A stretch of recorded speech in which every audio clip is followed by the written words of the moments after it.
Initiate. Okay, yeah, it's recording. So, oh god, now it's awkward, isn't it? I'm JT. Hello, everyone, and welcome to the new podcast. I'm Toby. And I'm JT. And together, we're the Duckman Hulk Academy of Dreams. Fuck.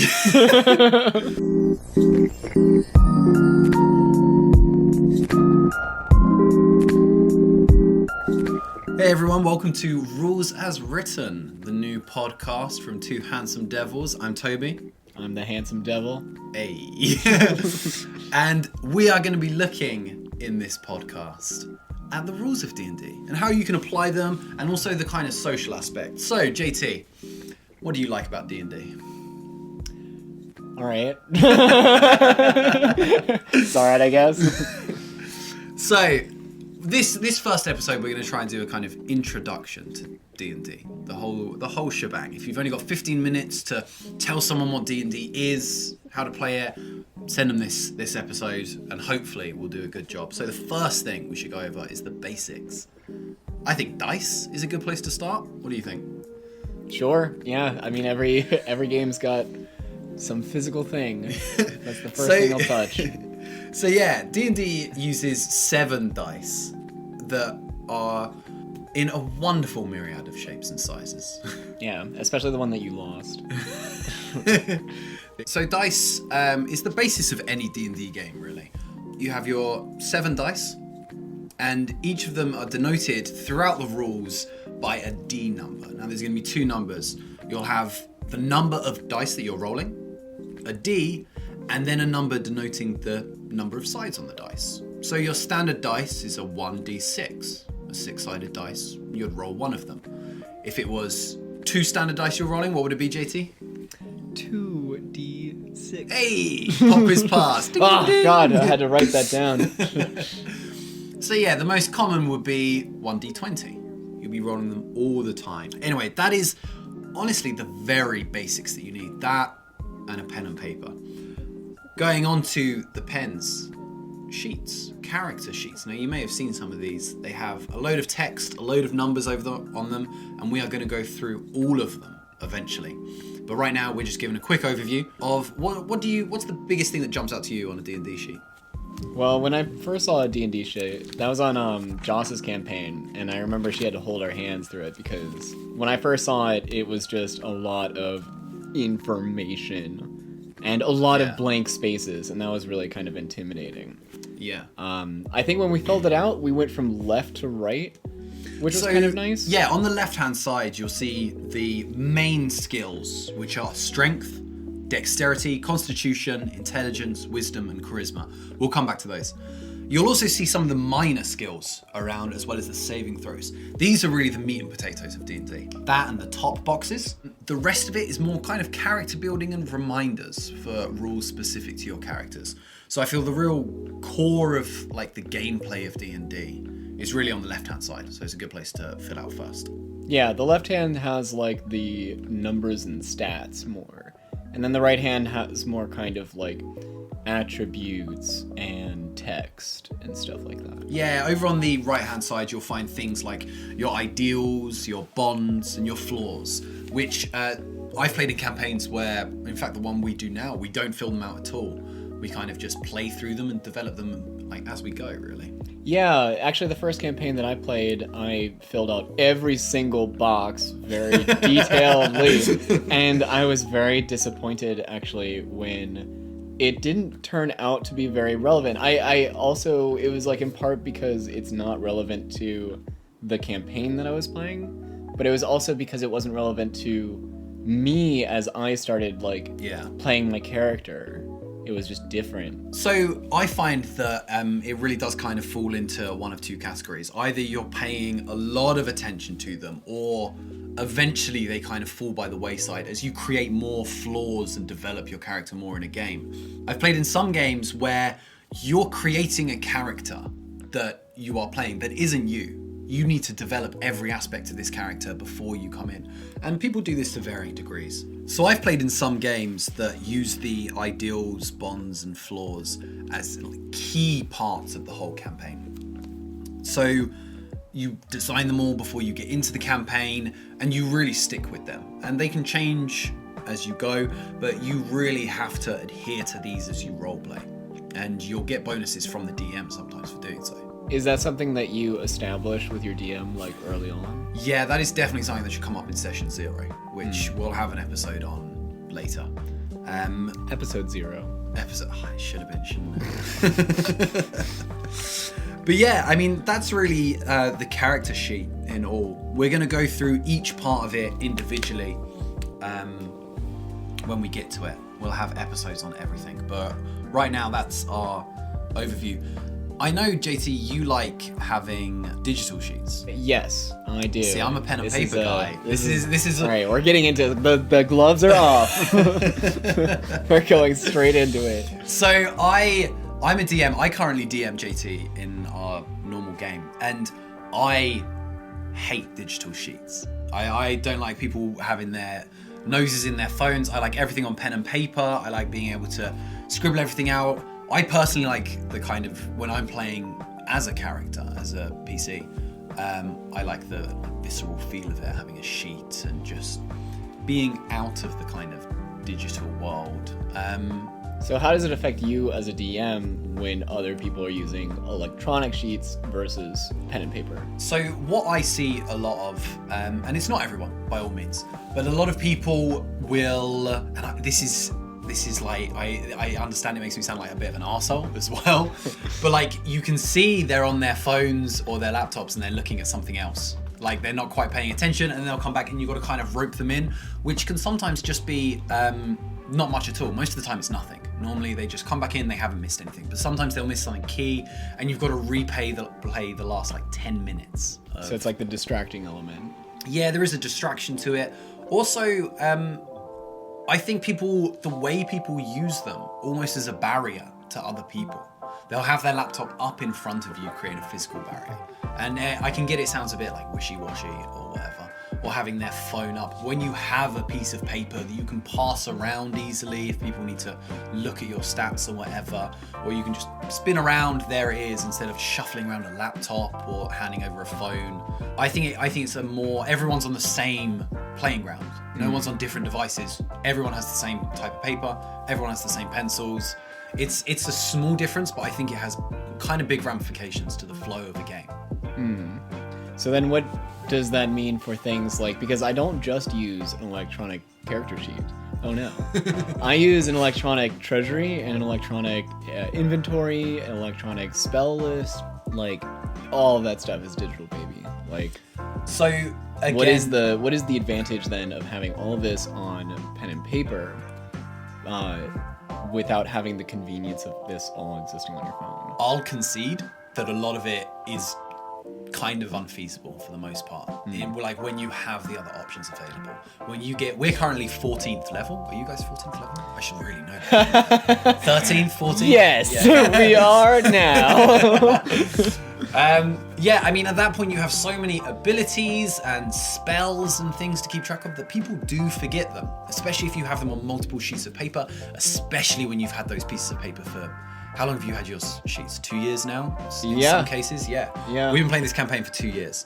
Erase marks start to burn holes into exactly. So, I mean, I'm not denying the benefits of a digital sheet. It's why I'm perfectly okay for you guys to have your treasury on a digital sheet, because the amount of shit you guys accumulate, goodness gracious. And then we also have vehicles, right? Yeah, and then being able to have like a vehicle sheet with the cart that they guys have, and they have a portable hole, what's in the portable hole.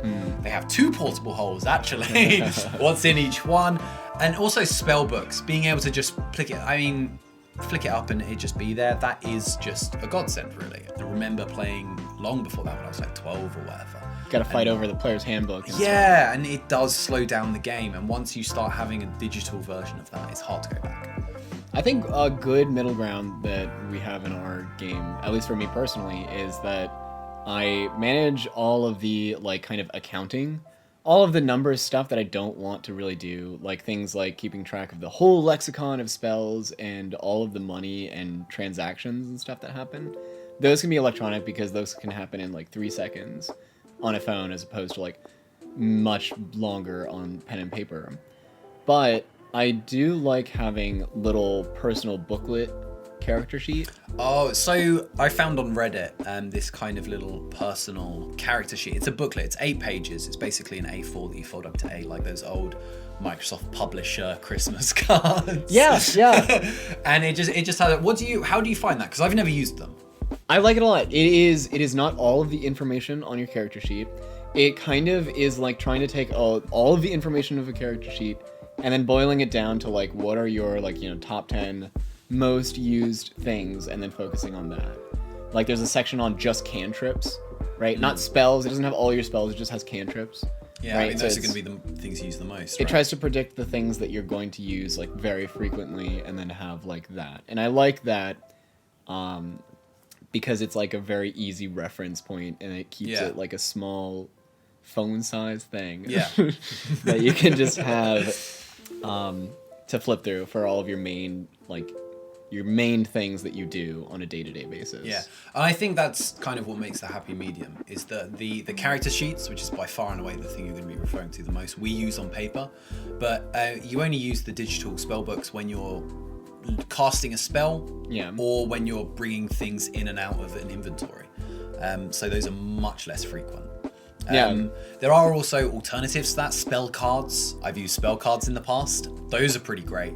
Being able to just lay out your cards, or even have them like in a binder and just have all your cards there that you're ready to use. I think they're pretty dope.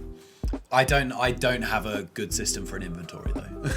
I think digital is the way to go for an expanding inventory. First few levels, you can write it all down, but when you really get deep, gotta be digital. Personal anecdote, I am the only person who uses a digital inventory in our group, and I'm also the only person to have ever used a potion.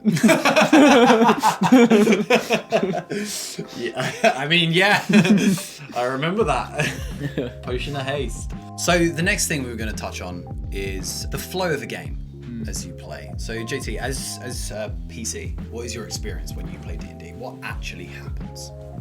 So, like a typical session, do you mean? I mean, on the micro, not so much the macro. Like, what is the flow of gameplay? Okay, well, it seems to kind of break down into two bits. There's like the non-combat bit and then the combat bit, and those are like distinctly different to me. Yeah, definitely. The non-combat bit is more about kind of like solving problems, having an identity as a team, being able to come up with like what it is that we like, what are our goals and objectives, agreeing on stuff. It's a lot more like social, than it is definitely. Like strictly D&D as rules. And of course there's like abilities that we can use to like achieve these goals in non-combat sort of ways. And then there's the combat section, which is much more oriented on like, what can I do personally in this context or something like that. Like then you're going, like that's when I use my character sheet, all of my other stuff like a lot more, because it's much more rules heavy at that point, because D&D is at its basis a combat system. I think the role-playing element is much less fleshed out in D&D than the combat system. So it also comes up when we cast spells in our game.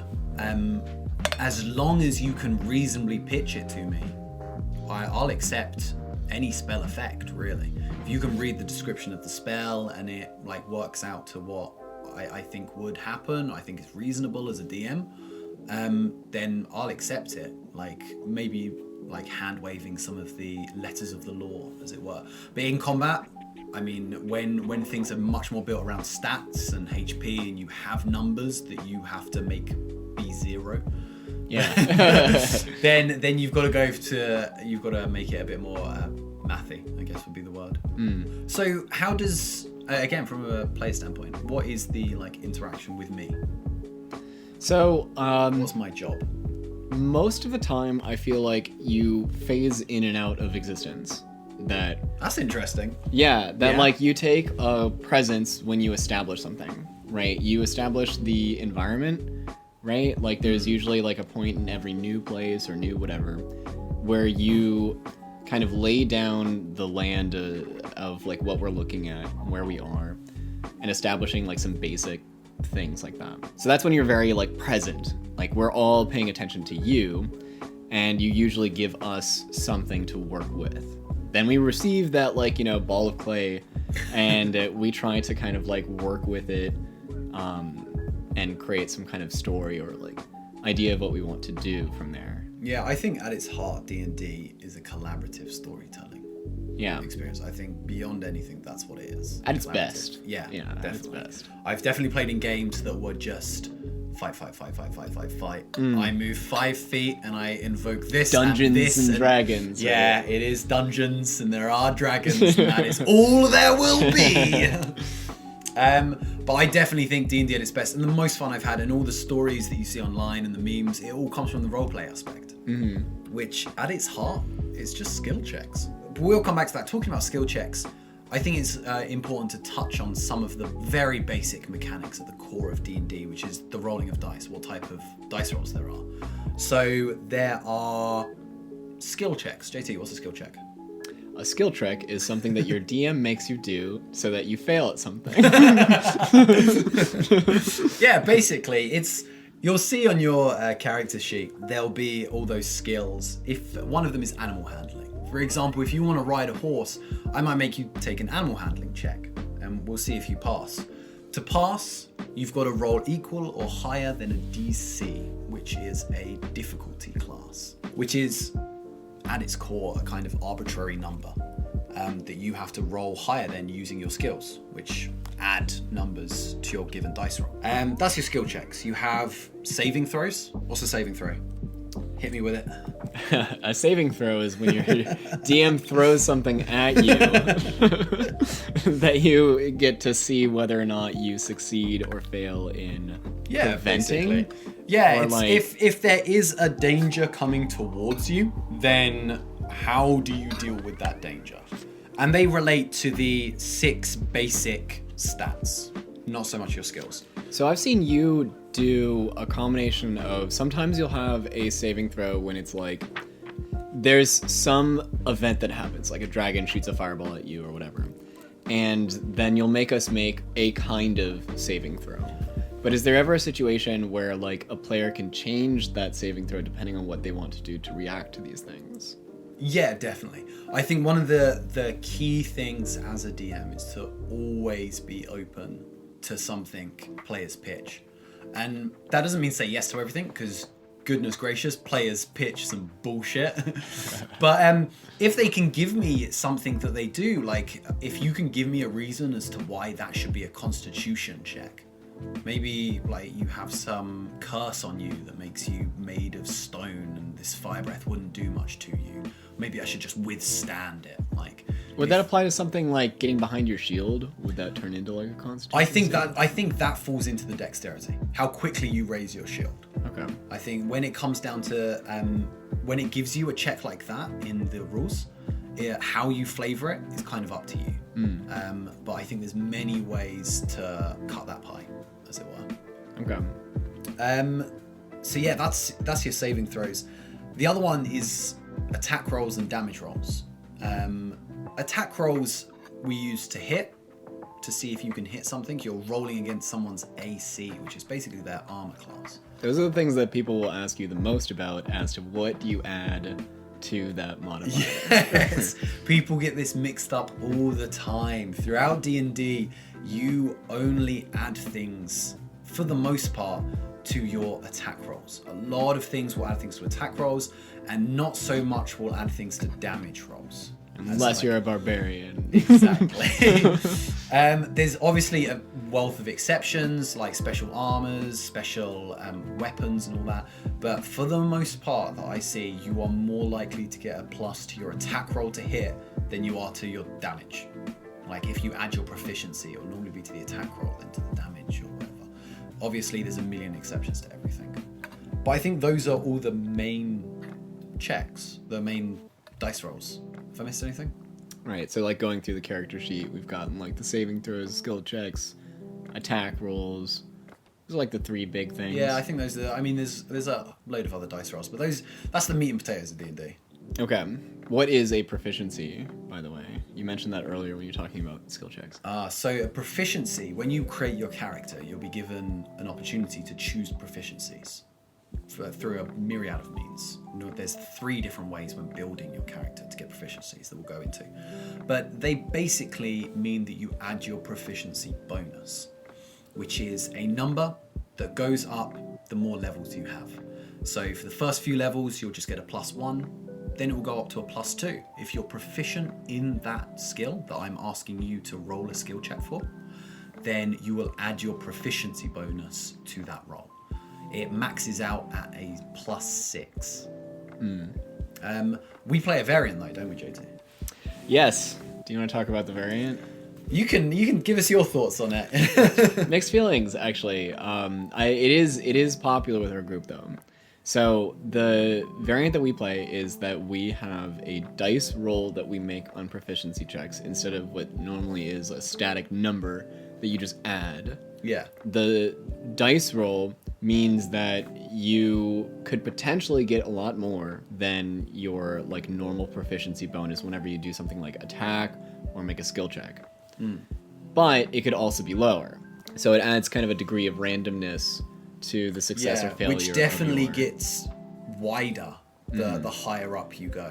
When you reach the upper echelons of your levels, you're rolling a d12, which gives you a huge degree of success or failure. Whereas at your lower levels, when it's a d4, I mean, you're not like changing it by too much. Yeah, which can be weird as an experience as a player, in the sense that sometimes, like when you're doing the same thing in different circumstances, it could be so much more successful in one circumstance than it is in another, and it can get kind of weird to like envision that as your character, being so different in this similar space. One of the ways I think that I could remedy it, I'm definitely bad at it, is a lot of people play D&D with a 20 as an automatic success no matter what you're doing. That's how you seduce the dragon. And a 1 is an automatic failure no matter what. I think that's probably the biggest, I'd call it a mistake as a DM to allow that. If you are rolling a 20, if you want to play with critical successes, you can, but that's not in the rules to play in them with skill checks. If you roll a 20, it's just a 20 in a skill check. The crit success and the crit fails are only for attack rolls. So we play a kind of crits because, I mean, let's face it, they're fun. Yeah. They're fun as balls. But it's really up to you how to play it. I would definitely play with crits, but temper them. Like, if someone wants to seduce the dragon, no, they can't. Even a 20 is not going to make the impossible possible. Even if you're rolling a 37 with all your amazingness, that succeeds just as much as a 25 if it's a DC 15 or something. They've got to roll a 15 or higher. I think there definitely should be a limit. The problem that comes with that is tempering player expectations. Yeah, I feel like that would only really be a problem though if you either have precedence on that always succeeding, which we do. Yeah, or if players have played in other games where DMs have had different ways you have of second-hand dealing with precedence that. then. Yeah, I mean, again, it's really something that can be solved just by having good and open communication with your party. Session 0. Yeah, session 0, but not ending it at session 0. You should, if ever there's a problem with your DM, you should just be able to talk to them in like a grown-up manner. Just be like, hey, I think this is a problem. And it works both ways. The DM should be able to talk to players, which statistically speaking, the majority of listeners to this will be. And you just got to accept that the DM's rule is final at the end. And sometimes that can suck, especially if you have a kind of power-hungry DM, which I have been under the thumb of, which is never fun. But when you have that kind of open dialogue, it just makes everything. So how would you recommend a player be able to approach communicating with their DM on something that they either are confused about or that they disagree with? I think that is going to be a fantastic topic for a future episode. But we've touched on everything that we needed to touch on this first episode. We'll see you guys in the next one, which will be skill checks. Looking forward to it. Catch you then. Pew pew. See ya.